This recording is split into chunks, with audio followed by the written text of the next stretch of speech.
So the last video ended up with me in hospital bed, having just realised the scale of the situation and having accepted that and choosing to fight to get through it. And what people would assume happen next is that, I fight, I recover, and then life's happily ever after. But that's not actually what happened. And the part that nobody really talks about is the part that almost killed me, like many years later. And today I'm talking about that part that nobody sees. And obviously, as time passes, when I was in hospital, I was slowly managing to get to do the things that I needed to do in order to get out of there. I mean, that's obviously the goal. And, it's all broken down into me just being able to sit up and feed myself, being able to get into a wheelchair, being able to use the loo independently, because obviously that's what I need to be fairly independent if I was to go to the recovery centre. And there was this day that the physiotherapist came and asked me if I wanted to do some standing up and possibly even take a couple of steps. And I was just thinking, gosh, like, how's this going to work? And basically they had me on this plinth where I was lying flat, and they were strapping these legs to me. And on the right hand side, there was like this kind of metal cage with this little stubby foot on the end. And it had like an inflatable cushion that pumped up around my leg to protect it, but to keep this metal leg in place. On the left hand side, I had it's like this cone shaped belt that my stump fitted into, and then I had a strap going over my shoulder that then held that up, and that was just like a normal straight pole with a foot on the end, like a peg leg. And as I was lying on this plinth, I was feeling a bit nervous, but it started lifting, and it was lifting so slowly that it's almost like it's giving me the option to back out. And before I knew it, I was standing there, and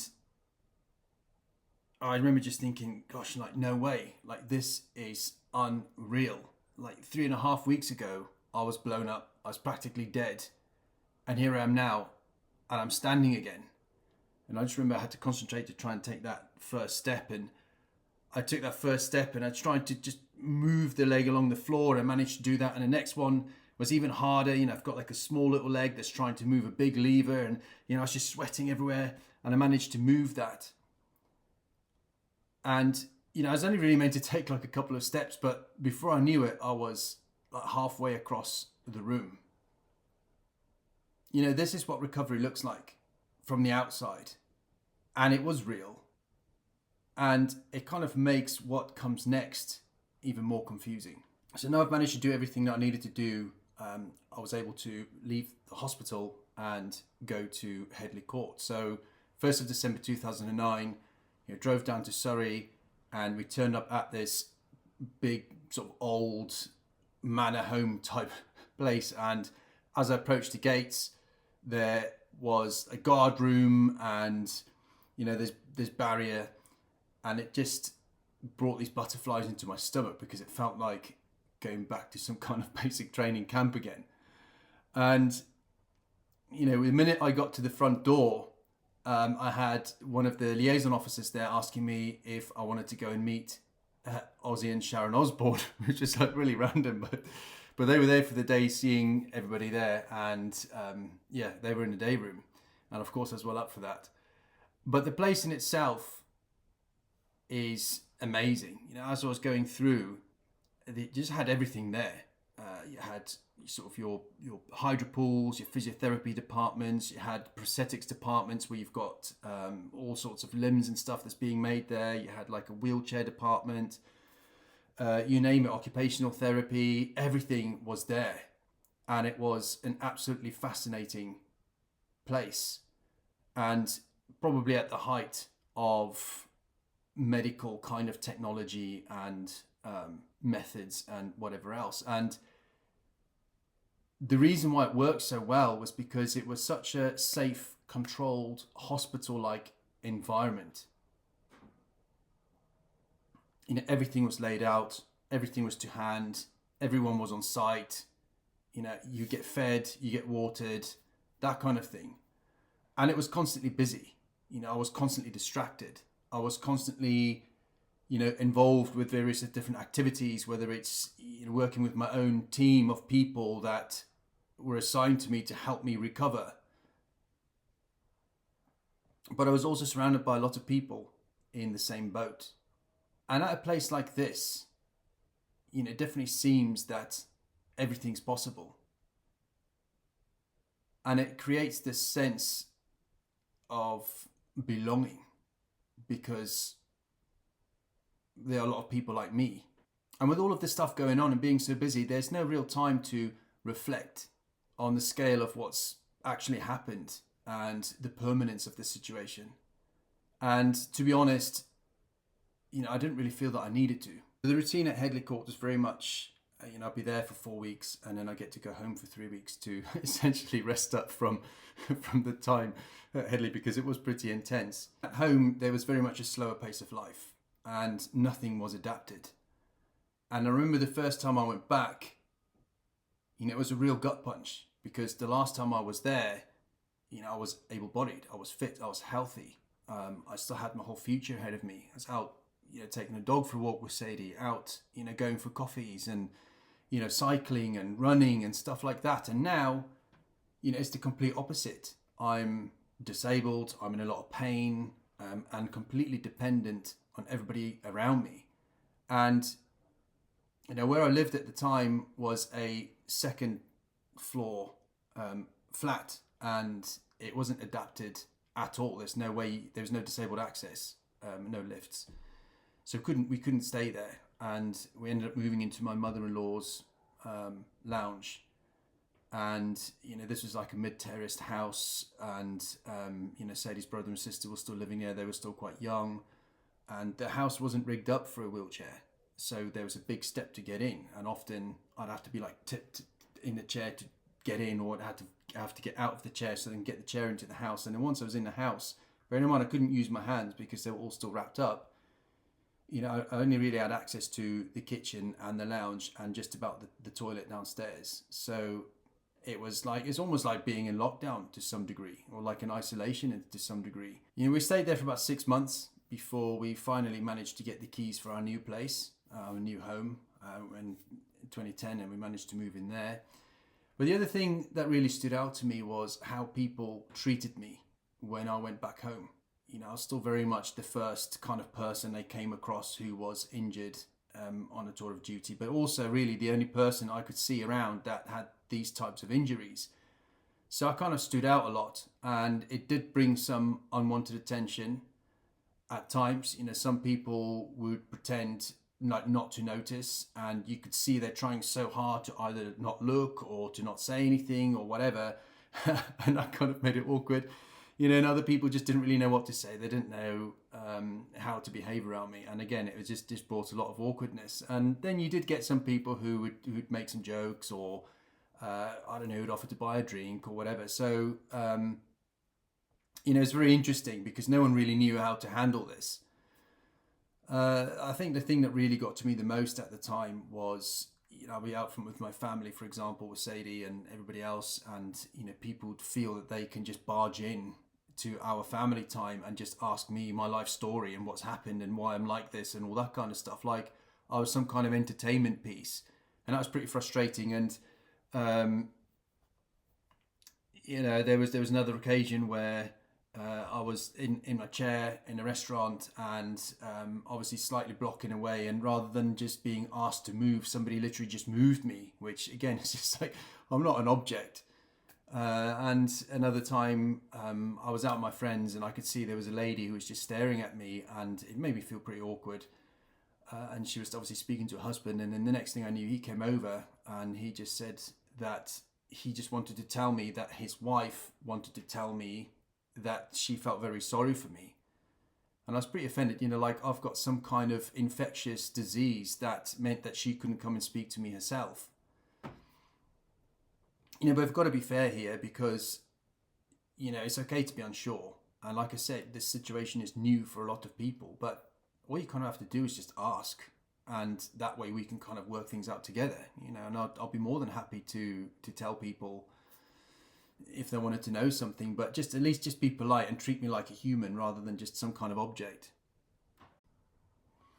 You know, so physically things were going great. You know, I was recovering really well, and because I was recovering so well physically, everybody just assumed that things would be fine mentally too. And I definitely sensed a lot of pressure that I had to, you know, because I was taking things in my stride, that mentally I was as well, and that I was doing great, and people didn't really want to hear about, you know, people just wanted to hear that things were going well and see me smile, basically.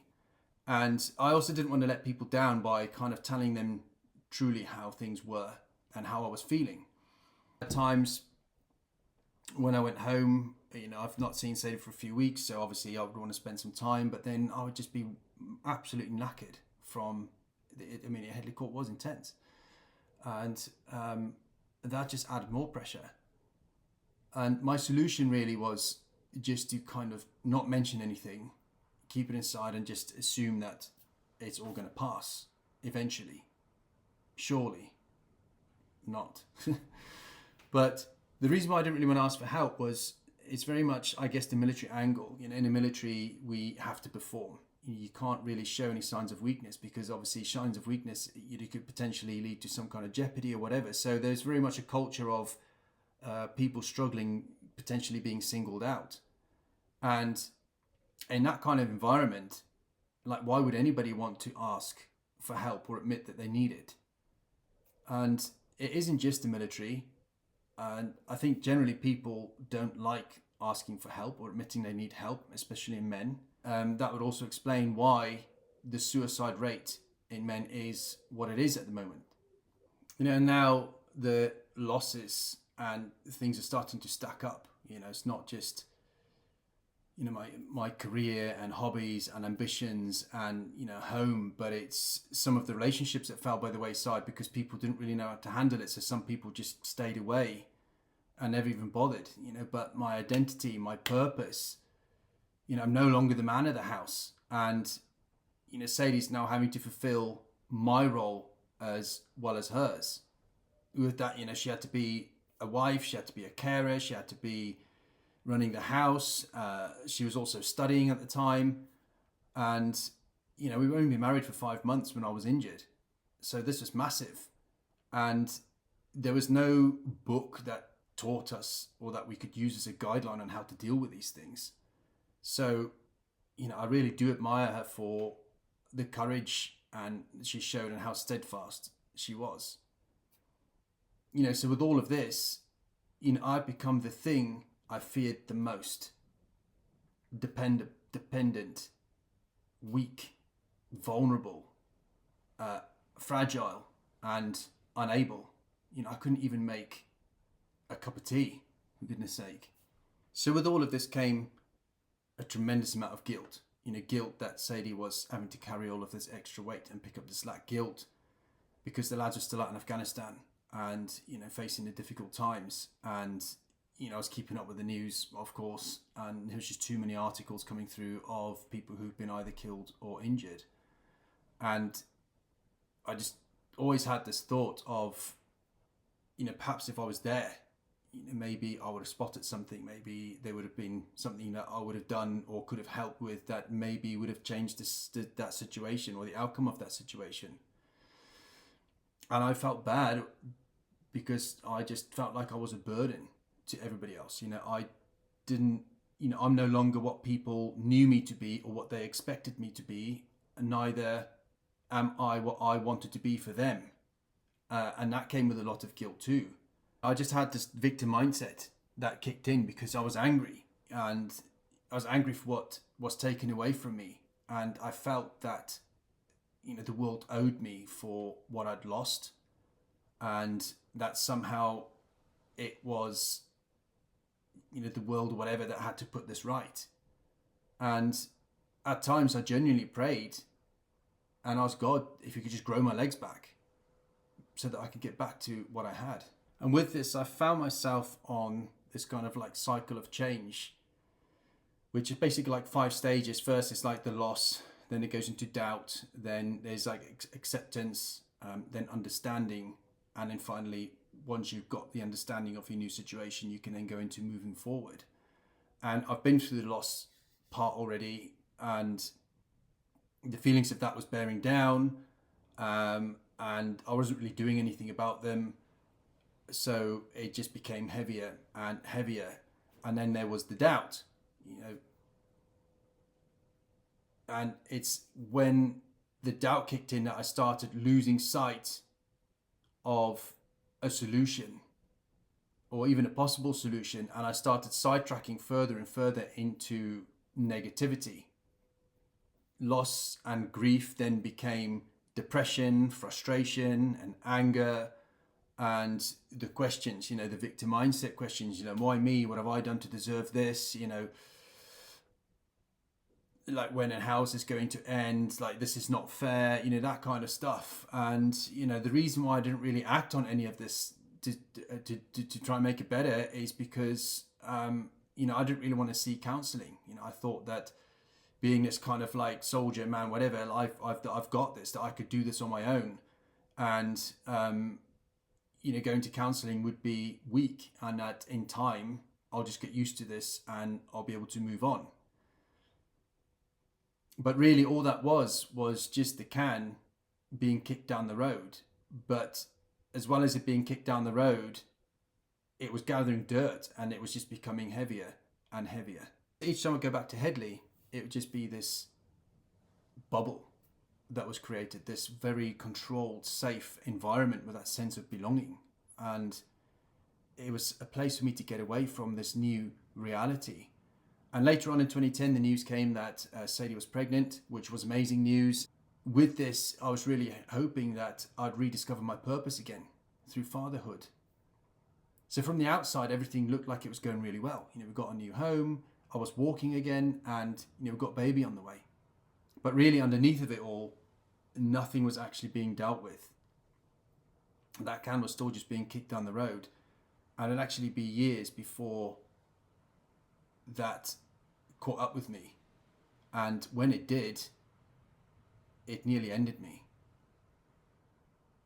So if you're watching this and everyone around you thinks that you're doing brilliantly, and you know yourself that you're not, the next video is the one for you.